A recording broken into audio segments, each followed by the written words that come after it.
Diary politics में एक बार फिर आप सबका स्वागत है। इन दिनों बहस छिड़ी हुई है देश में अतिक्रमण वर्सेस घुसपैठियों पर। तो आज का हमारा ये एपिसोड उसी पर केंद्रित है। भारत के लगभग सभी राज्यों में इस समय रोहिंग्या और बांग्लादेशी अवैध तरीके से रह रहे हैं। यह आप सभी को बेहतर पता है। 2016 में सरकार ने इनकी संख्या 2 करोड़ के लगभग बताई थी, जो अब तक 4 करोड़ से ऊपर पहुंच चुकी है। अर्थात सऊदी अरब और सीरिया या यमन जैसे 2 देश हमने अपने देश के अंदर बसा रखे हैं। अब आप सोचिए कि 4 करोड़ के इस अवैध देश को पलने, पोषित होने और पनपने के लिए कितने संसाधन चाहिए, और ये संसाधन कहाँ से आएंगे? निसंदेह वो हमारे संसाधनों की चोरी और लूट ही होगी। अब ये किसी साफ़ सुथरी अच्छी जगह पर तो डेरा डाल नहीं सकते, इसलिए इन्होंने कुछ जगहें चुन ली हैं, जिनमें सबसे पहला है रेलवे की जो खाली पड़ी ज़मीनें हैं। आपको जानकर आश्चर्य होगा कि देश में 821 हेक्टेयर से अधिक ज़मीनों पर मज़ार बनाकर उसके आसपास झोपड़ियाँ डालकर इन्होंने कब्ज़ा कर रखा है।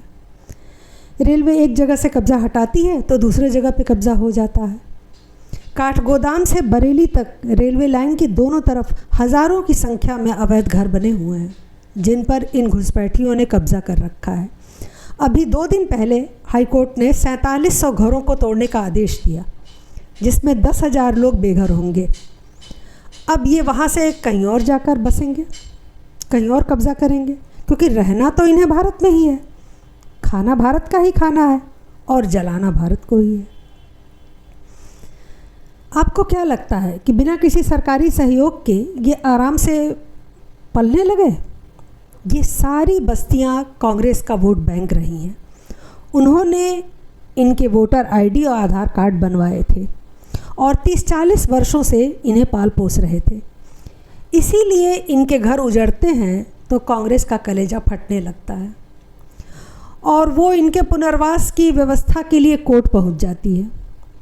अब तो कोर्ट ने भी कहा है कि सरकारी योजनाओं के जरिए इनके पुनर्वास की व्यवस्था की जाए, वरना ये बेचारे जाएंगे कहाँ? अब आप सोचिए कि कितनी ज़बरदस्त मानसिक विकलांगता आ गई है हमें।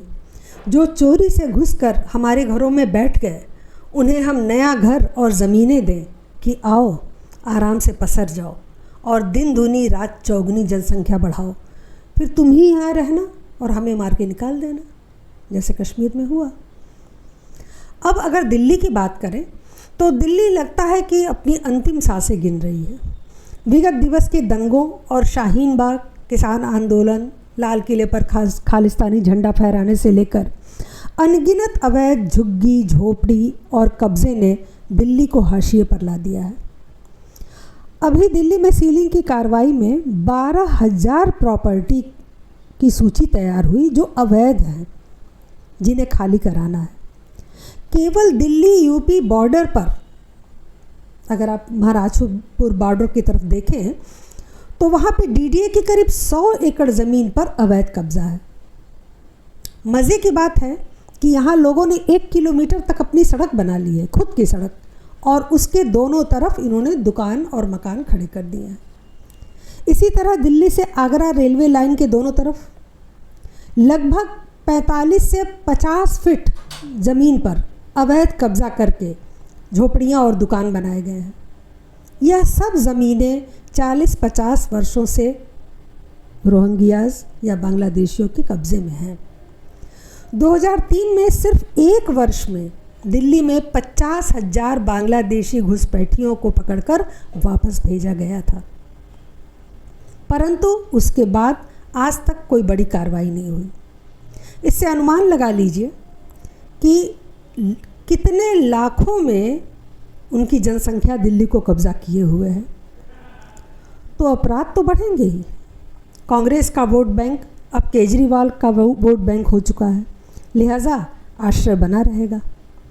केंद्र सरकार शाहीन बाग के बाद CAA NRC को भूल ही गई। उन्हें भी सबका विश्वास जीतना अच्छा लग रहा है, तो आखिर इस समस्या से छुटकारा कैसे मिलेगा? किसी को तो आगे आकर कड़ा कदम उठाना होगा। वैसे तो सुप्रीम कोर्ट कोई कड़ा कदम उठाने देगी नहीं, लेकिन कोर्ट को भी सुधारें या फिर कोर्ट को ही देश चलाने की जिम्मेदारी दे दें, कुछ तो करें। जम्मू कश्मीर के जम्मू और सांबा ज़िले में लगभग 15,000 बांग्लादेशी व रोहिंग्या बसे हुए हैं, जिन्होंने वहाँ बड़े भूभाग पर और जल निकायों पर कब्जा कर रखा है। अब वहाँ उच्चतम न्यायालय ने एक मिसाल कायम करते हुए सरकार को 6 हफ्ते का समय दिया है कि इन सभी घुसपैठियों की पहचान करके उनका ब्यौरा अदालत में प्रस्तुत किया जाए। ऐसा सभी राज्यों में किया जाना चाहिए। केंद्र सरकार के लोकसभा में दिए गए आंकड़ों के मुताबिक 32,78,000 एकड़ वन विभाग की ज़मीन पर इनका अतिक्रमण है। 9,375 एकड़ डिफेंस की भूमि पर अतिक्रमण है। 2,012 एकड़ रेलवे की ज़मीन पर अतिक्रमण है। बाकी शहरी ज़मीनों पर जो अतिक्रमण है वो इनके अतिरिक्त है। इतने में 2 देश आराम से बन सकते हैं। आज हमारे शहरों की गलियों मोहल्लों में जितने भी ठेले वाले, फेरी वाले, खुंचे व ताला चाबी चाकू तेज करने वाले घूमते हैं, कभी उन पर गौर करिए तो आधे से अधिक आपको बाहरी नज़र आएंगे। इसलिए किसी भी अनजान व्यक्ति से सामान खरीदते समय ध्यान दें, बात करें, पता करें, तब सामान खरीदें, वरना कभी भी आप अवैध लोगों के चक्कर में फंस सकते हैं। इन घुसपैठियों का अतिक्रमण से सीधा संबंध है। यह जहाँ भी बसेंगे, जो भी करेंगे, वो अतिक्रमण करके ही कर सकते हैं। इसलिए सरकार पर चौतरफा दबाव बनाना चाहिए कि वो जल्द से जल्द इन्हें देश से बाहर निकाले।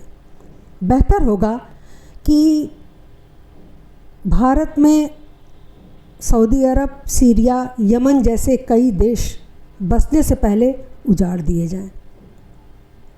आज के लिए बस इतना ही। कृपया चैनल को सब्सक्राइब व शेयर ज़रूर करें। अपने विचार व मुद्दे हमें कमेंट बॉक्स में ज़रूर लिखा करें। हमारे व्हाट्सएप ग्रुप का नंबर वीडियो के नीचे डिस्क्रिप्शन बॉक्स में दिया हुआ है। हमसे व्हाट्सएप पर जुड़ें और अपनी बात कहें। शेष फिर अगले एपिसोड में। धन्यवाद। नमस्कार।